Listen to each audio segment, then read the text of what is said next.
Bismillahirrahmanirrahim. Assalamualaikum warahmatullahi wabarakatuh. Selamat bertemu lagi dalam acara praktikum mikologi pertanian yang dilakukan di Lab Mikrobiologi Fakultas Pertanian Unram. Sebagai ketua labnya adalah Bapak Dr. Wahyu Astiko, dibantu dengan teknisi Ibu Ira Fauzi. Saya sendiri Ibu Mulat Esnaini, pengampu mata kuliah Mikologi Pertanian dan pengampu praktikum Mikologi Pertanian. Tujuan dari praktikum Mikologi Pertanian ini adalah untuk mengetahui jamur-jamur yang menyebabkan tanaman sakit atau jamur patogen yang menyebabkan tanaman sakit, dan ditambah lagi dengan jamur-jamur yang bermanfaat yang tidak menyebabkan tanaman sakit. Untuk mengetahui jamur-jamur apa yang menyebabkan tanaman sakit akan dilakukan beberapa teknik, ya, teknik isolasi, kemudian dilanjutkan dengan purifikasi atau pemurnian, kemudian diidentifikasi. Jadi teknik isolasi ini akan dilakukan dengan menggunakan 4 cara, yaitu pemotongan akar tanaman, teknik warkup, baiting atau umpan, dan yang keempat adalah pengenceran berseri atau soil dilution plate method.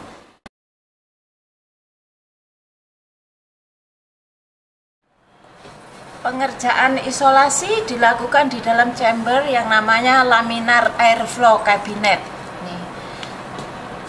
Yang pertama adalah teknik isolasi dengan pemotongan akar yang sebelumnya dicuci, ya, di bawah air mengalir, kemudian direndam di dalam alkohol 70% selama 1 menit. Setelah direndam akar-akar itu, potongan akar selama 1 menit di dalam etanol 1%, kemudian dibilas dengan aquades steril sebanyak 3 kali. Ini yang melakukan ini Ibu Ira Fauzi, dengan nama kerennya Mbak Ira, ya. Sering beliau membantu kami ini karena koasnya lagi mau ujian, jadi ini dilakukan oleh Mbak Ira. Setelah 3 kali dibilas dengan aquades steril, kemudian dikeringkan di atas kertas saring steril, ya.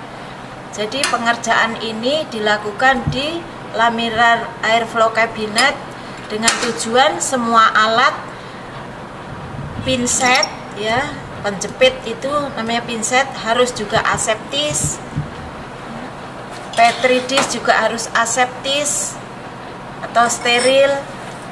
Kemudian setelah ditata, diblotet di atas kertas saring steril, kemudian kalau sudah dinyatakan akar itu tidak basah, kemudian ditata di atas media agar, dalam hal ini water agar, ya Mbak Ira, ya.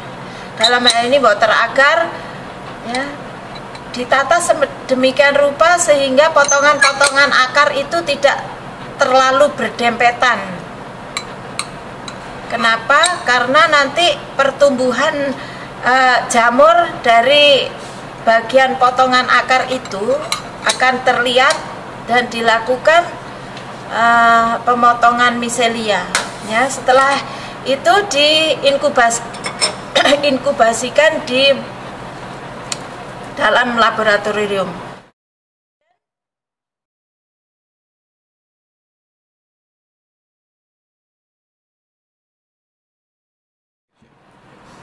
Teknik isolasi yang kedua adalah warkup.